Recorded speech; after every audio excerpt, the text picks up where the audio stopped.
तो दोस्तों एक बहुत ही बड़ी खबर निकल कर आ रही है रफाल फाइटर जेट की डील को लेकर। बताया ये जा रहा है कि भारत और फ्रांस के बीच में रफाल मरीन फाइटर जेट को लेकर जो दूसरे राउंड की बातचीत होनी थी नेगोशिएशन के साथ, वो शुरू हो चुकी है 8 जुलाई से। और इस दौरान बताया ये जा रहा है कि बातचीत को और आगे बढ़ाया जाएगा। जो लास्ट राउंड कंप्लीट किया था उसमें जितनी चर्चाएं हुई थी, जितना नेगोशिएशन हुआ था, उसी को यहाँ पर आगे और बढ़ाए जाने का विचार है। क्योंकि ये लास्ट वीडियो में ही मैंने आपको क्लियर कर दिया था कि इस साल के अंत तक हर हाल में इस डील को कंप्लीट करना है, यानी डील साइनिंग इसी साल अंत तक हो जाएगी। तो हमारे पास केवल 6 महीने का समय बचा है। इसी दौरान सारे नेगोशिएशंस हमें कंप्लीट करने हैं। अब यहाँ पर कुछ बातें निकल कर आ रही है जो कि लास्ट वीडियो से थोड़ी सी डिफरेंट हो सकती है।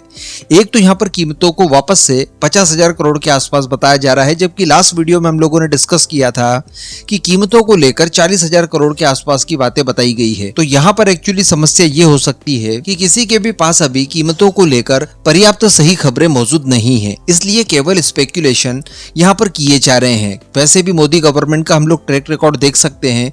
वर्ष 2014 से लेकर अभी तक जब भी केंद्र में सरकारें बनी, जब भी राज्यों में सरकारें बनी, तो मुख्यमंत्री हो या फिर अदर मंत्रिमंडल हो, इन सब को लेकर सारे अनुमान फेल हो जाते हैं। वो लोग पूरा काम हो जाने से पहले तक इन चीजों को लीक होने ही नहीं देते। तो यहाँ पर भी संभवतः यही सारी चीजें की जाएगी। इस वजह से कीमतों को लेकर क्लियरिटी अभी तक नहीं है। लेकिन ये बात क्लियर है कि यहाँ पर भारतीय नौसेना ये चाहती है कि जो बेसलाइन राफेल की कीमत है वही पे की जाए, जो कि हम लोगों ने वर्ष 2016 में वायुसेना के रफाल के लिए दी थी। इसके अतिरिक्त यहाँ पर इन चीजों का भी विशेष ध्यान रखा जाएगा कि इसमें भारतीय सामग्रियां कितनी इस्तेमाल की जाए। अस्त्र मिसाइल वगैरह ये सारी चीजें तो इसमें शामिल की ही जाएगी। इन सब चीजों को नेसेसरी पॉइंट पर रखा गया है। लेकिन इसके अलावा लैंडिंग इक्विपमेंट की भी बात यहाँ पर निकलकर सामने आ रही है, जो कि संभवतः हम लोगों ने टेडबीएफ के लिए तैयार वगैरह की होगी। वैसे ट्रायल वगैरह के दौरान आईएनएस विक्रांत, आईएनएस विक्रमादित्य जैसी कंडीशंस क्रिएट करके इनकी टेक ऑफ लैंडिंग वगैरह सब कुछ करवा कर देख ली है और ये परफेक्ट पाए गए हैं।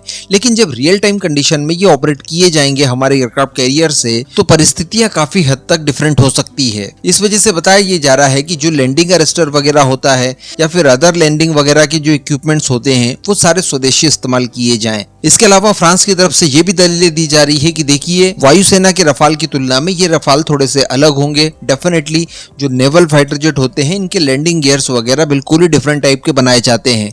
तो कीमतों में यहाँ पर वृद्धि उनके अनुसार देखने के लिए मिल सकती है।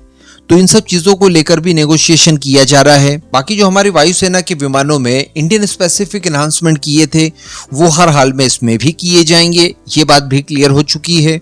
इसके अलावा बताया ये जा रहा है कि दोनों ही पक्षों में इन्फ्लेशन कॉस्ट को लेकर भी सहमति बनी है, मुद्रास्फीति जिसे कहा जाता है। बाकी की भी सारी जो चर्चाएं हैं वो कुल मिलाकर दी जाने वाली सुविधाएं और साथ ही इसके कीमतों के इर्द गिर्द घूम रही है। तो अल्टीमेटली सारी कुछ चीजें तो ओके है। हम लोग फाइटर जेट को काफी नजदीक से जानते हैं।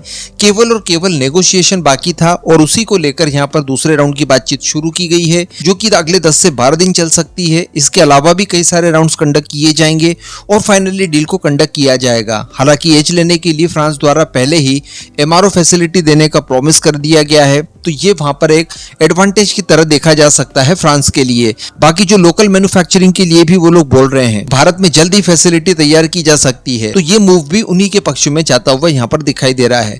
अल्टीमेटली खरीदने तो रफाल एम ही है। यहाँ पर भारत की केवल कोशिशें इतनी है कि जितना हो सके उतना कीमतों को कम करके खरीदने की कोशिश की जाए। अदरवाइज यही हमारी आखिरी चॉइस है। इस पूरे मुद्दे पर अब आपका क्या मानना है नीचे कमेंट करके जरूर बताइएगा।